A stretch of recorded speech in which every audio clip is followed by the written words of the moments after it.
Hi, and welcome to TXDZNY. On today's show, I'm going to be talking about my most recent trip to Walt Disney World.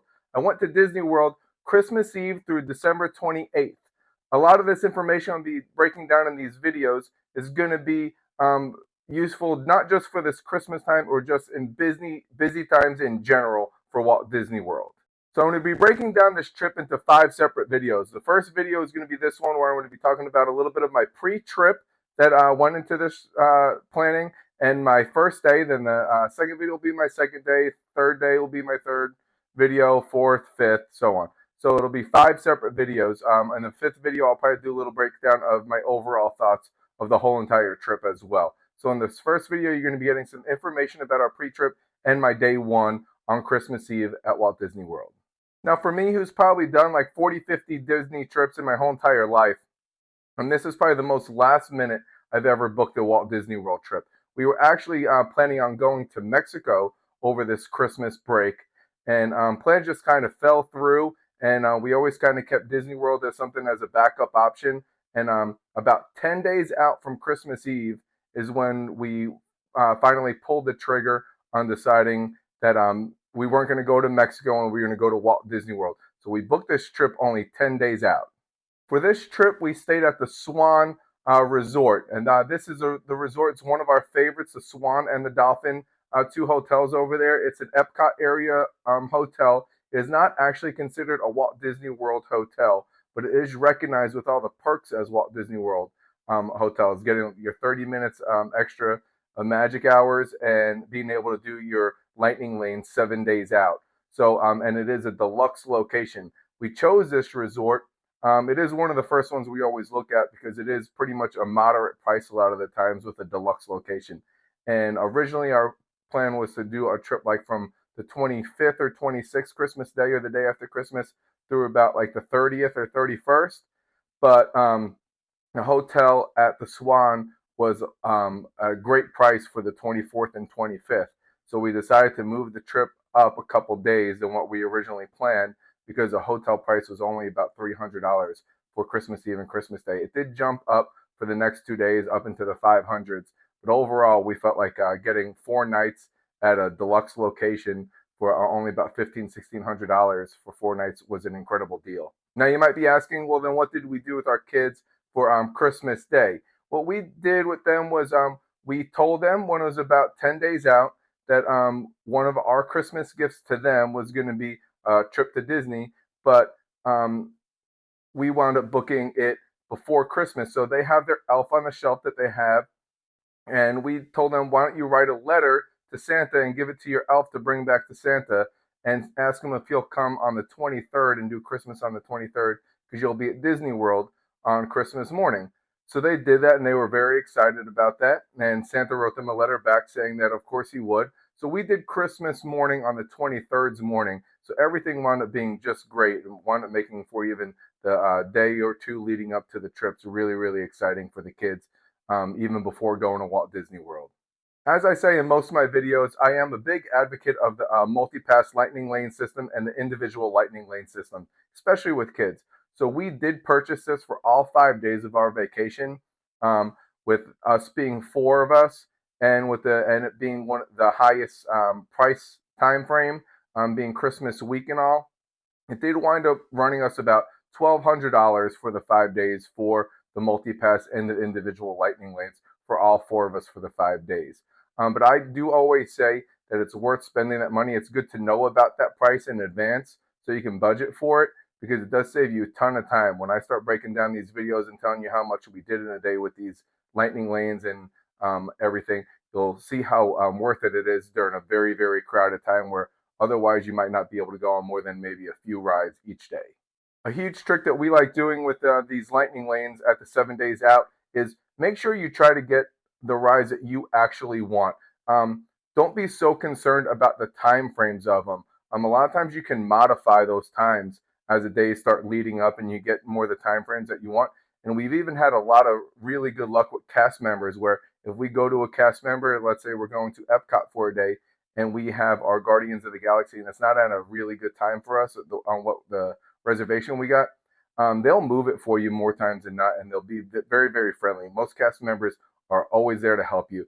So the big thing to do is try to get the rides that you want. Don't be so concerned about the times because you can modify things throughout the days leading up and even while you're there. We also got some really good dining reservations that we thought wouldn't really be there, only booking 10 days out. And we have realized our last few trips that with Walt Disney World getting quite a bit more expensive, that these dining reservations are a lot easier to come by. I think just because the parks are so expensive now, people really don't want to spend the really, really high prices on the table service dining options. But we did score some of our favorite dining reservations that we really wanted with just 10 days out. So I'm really not too concerned with booking last minute and still getting some good dining reservations. It might not be the exact ones that you want, but you or times that you want. You will get some really good options out there. So now let me break down the actual trip. So we had a very, very early morning flight on Christmas Eve. We had a 6 a.m. flight. Luckily, we only live about 15 minutes from the airport here in the DFW area, Texas. So we woke the kids up, and luckily they woke up in a real good mood because they were excited to go to Walt Disney World. We did have a little issue once we got there. I don't know if any of you guys all saw on the news on Christmas Eve morning. DFW is one of American Airlines' main hubs over here. It's a really, really big airport for American Airlines.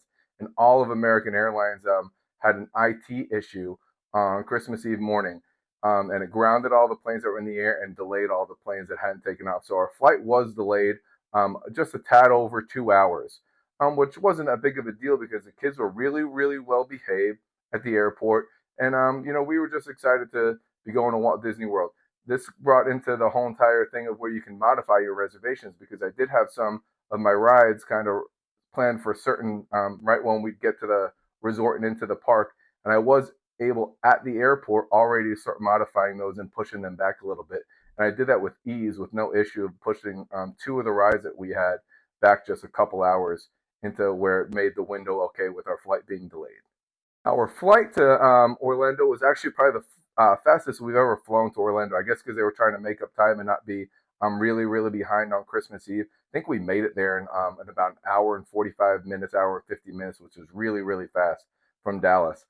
So that was a really, really nice surprise. So it really only put us like less than 2 hours behind on our day. We like doing Ubers from the airport to our resorts, whether we're staying at Disney or not Disney. We always like getting an Uber to there. So, and that's very, very fast. So we grabbed our bags, went in an Uber, and we were at the Swan within 30 minutes. The pro of our flight being delayed was that our check-in was a little bit later than what we thought. We were just assuming that likely our room wouldn't be ready with checking in so early with an early morning flight. But because our flight was delayed a little bit, our room was ready, which made it really, really nice to be able to check in and go up to our room and get changed and get ready to go into the park that day. We also did a stroller rental for this one instead of bringing our own stroller. And it's really nice when you work with these companies. You tell them what resort you're going to be at, what time you're going to be there, and then the same thing with drop off, what resort they're going to be picking up from and what time. And it's there waiting for you with your name on it. So it makes it really easy to travel with and very, very convenient. The room that we had at the Swan was really, really nice. It had a great view where you could see the back part of World Showcase, and you can see a great view of Tower of Terror and a little bit of the back end of Star Wars and some of the other area of Hollywood Studios. So it's a great view. This is one of our favorite parks of the Swan and the Dolphin Resort area. And obviously there's the Boardwalk Yacht Club and Beach Club right over there as well. But you have that easy accessibility to Epcot and Hollywood Studios. So the 2 or the 4 parks you can just walk to. We prefer to walk because we think it's the fastest rather than waiting on a line for a monorail, waiting for a boat, whatever it might be, or even a bus. So we like just walking. It gives us a little exercise in the mornings and in the evenings to kind of just relax and let the kids kind of ease into the day, especially in the mornings. So even with our flight being delayed and travel to the Swan and everything like that and getting settled into the room, we were still inside Epcot right around 12:30, which I thought was really good timing with our flight being delayed and everything like that. So we had a pretty almost full day there at Epcot, even on a travel day on Christmas Eve. Now, to my surprise, Epcot wasn't actually overly crowded this day. Now, when I'm saying overly crowded, and I'm saying for what I thought the Christmas crowds would be. It wasn't a madhouse like we have seen during the holidays and stuff like that before. It was still crowded, but it wasn't obscenely crowded. When we went in to go get food and drinks and stuff at booths and everything like that, it was very, very accessible. It didn't seem like it was like we couldn't do anything because of lines on this day. This is Christmas Eve at Epcot. So we really stacked our day once we had this smaller time frame, once we got into Epcot. So our first lightning lane that we had was for Soarin'. So as soon as we headed in, I of course had to stop and go get a beer at the Rose and Crown on my walk. But we went and hurried up and got over to the Soarin' area as fast as we could. This is one of our favorite rides. Was actually our first time going there, where they changed the ending scene to the new Epcot area and everything like that. So it was a cool little thing. Last Christmas we went and they had it actually at Soarin' over California. So both Christmas times that we've been have been a little bit different. But this is one of ours and our kids' favorite rides. So it's a must do when we go.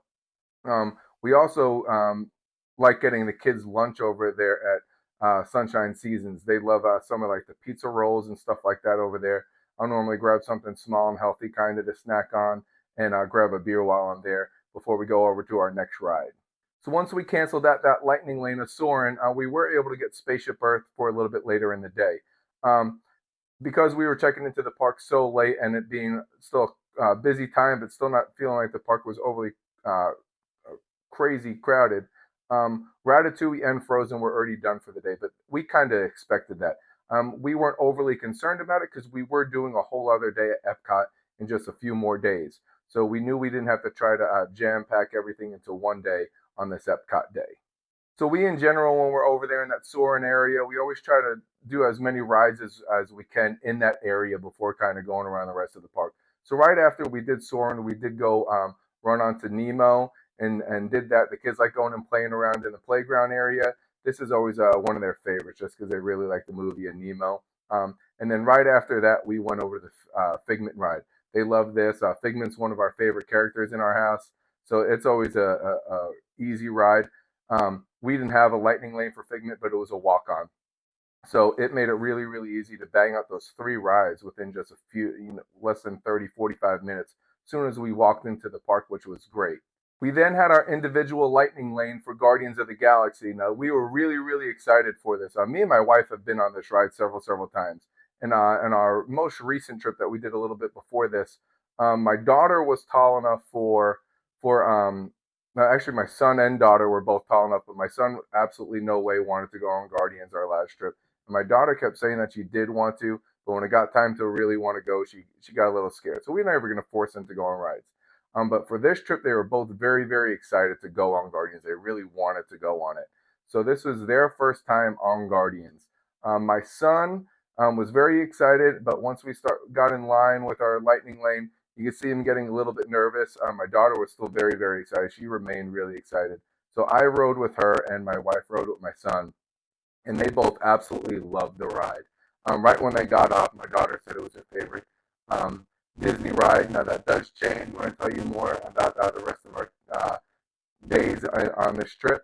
And then my son, still to this day, is now saying that the Guardians is his favorite ride. So it was a very, very big success, and it's glad to see that's my favorite ride at Walt Disney World as well. So to see that they love the rides that we love at such a young age. They both, my daughter's 45 inches and my son's right at 44 inches. So he was just tall enough to get on. So that's a really, really cool thing when your kids are in these ages and these heights, where every time you go on a new trip, even if it's several times in a year, they might be scared one trip or just short for a ride or two when they're gone. So this was a really, really big milestone for both my kids, hitting that 44-inch mark for some of the rides at Walt Disney World. Right after that, we quickly hit up Spaceship Earth because we just figured we'd try to do everything in the front of the park before we were going to go head back into the World Showcase area. That's always a fun ride for us. The kids like being a little interactive with the screen and choosing their stuff on Spaceship Earth. It's a classic, so we like going on that one. But we were excited to get back to the countries and start enjoying the Festival of the Holidays. Now, we are big advocates of when we go around World Showcase, always kind of starting in Mexico. I do always kind of joke around, and when people say, oh, when you're going into World Showcase, how do you start? Well, in general, I'm normally walking in a lot of the times from the international gateway between UK and France. So a lot of times I'm kind of starting in one of those when I grab my first drink. But for this trip, we actually had a dinner at like I can't remember, it was like 7:30 or something like that at La Hacienda in the Mexico Pavilion. So we thought we'd actually go around the reverse way where we could end going around the World Showcase countries and end in Mexico. So it'd be right at dinner time, and by the time we finished dinner, it'd be time to go get a spot for fireworks. So for this day at Epcot, we actually started going around World Showcase starting in the Canada Pavilion. Like all the festivals at Epcot, we love all the booths, and especially, I mean, Christmas is my favorite time of the year. So it's hard to say that I don't absolutely love the booths around World Showcase during the festival of the holidays. Um, but our kids absolutely love all these festivals at Epcot as well. You know, they change what the scavenger hunt is based on the time of the year. For Christmas, it's looking for Olafs in each country. They also have the Kid Cot area around there where they get to collect their little passports and do some coloring and drawing of things in that country, as well as we were doing the cookie stroll. We started it this day. So that really keeps the kids entertained while going in and out of the pavilions, and me and my wife grabbing a few drinks, going around the countries, and just enjoying all the ambiance of the Christmas decor and everything like that around World Showcase. So we did leisurely just kind of stroll through World Showcase. Being it was Christmas Eve, we were just really soaking in all the really nice Christmas decor as soon as that sun went down, and seeing all the beautiful lights and all the Christmas decorations and everything like that. We really were enjoying just the ambiance of Christmas Eve at Epcot at Walt Disney World. So we kind of slowly strolled and had a few drinks and stuff and made our way over to Epcot to ride Grand Fiesta Tour right before going into La Hacienda for dinner. The Grand Fiesta Tour had no wait. Dinner at La Hacienda was great. I pretty much get the beef fajitas every time I go there, and they're fantastic. So it was a great little just Christmas Eve meal. We actually really want to try to get more of a steakhouse or something like that, like Le Cellier or something for this, but we couldn't get one of those reservations. But La Hacienda was a good little second choice. I know it was available. So we hurried up and ate there, and then we because we woke up so early that day, the kids did take a little bit of a cat nap when we were strolling around on World Showcase after riding a bunch of the rides earlier in the day. But we knew they still had to get to bed somewhat shortly after fireworks. So we like going over there and watching the fireworks right by the international gateway, right between like UK and France. This makes a really quick exit if you're staying at those Epcot area resorts where you can be back in your room in about 10 minutes. And the kids are normal. My son fell asleep during fireworks. My daughter fell asleep pretty much as soon as her head hit the pillow when we got back to the hotel room. So we got a good little spot over there to watch Luminous, and the fireworks were fantastic.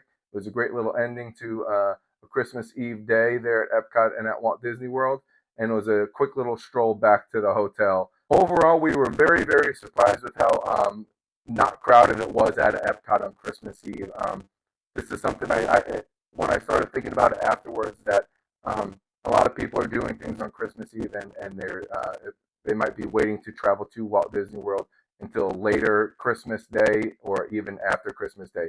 So it seemed like that 24th and 25th, the parks weren't as crowded as I remember them being last year. Last year, we went on a Disney trip from the 25th all the way to the 1st, and it was a lot more crowded than what I remember it being that trip than it was this trip. Obviously, our days didn't mix the exact same which parks we went to each day, but the parks on Christmas Eve at Epcot were very manageable, and it made for a very magical Epcot Christmas Eve. So that's it for my first video explaining my pre-trip planning and day one Christmas Eve at Epcot at Walt Disney World. Thank you for watching. Bye.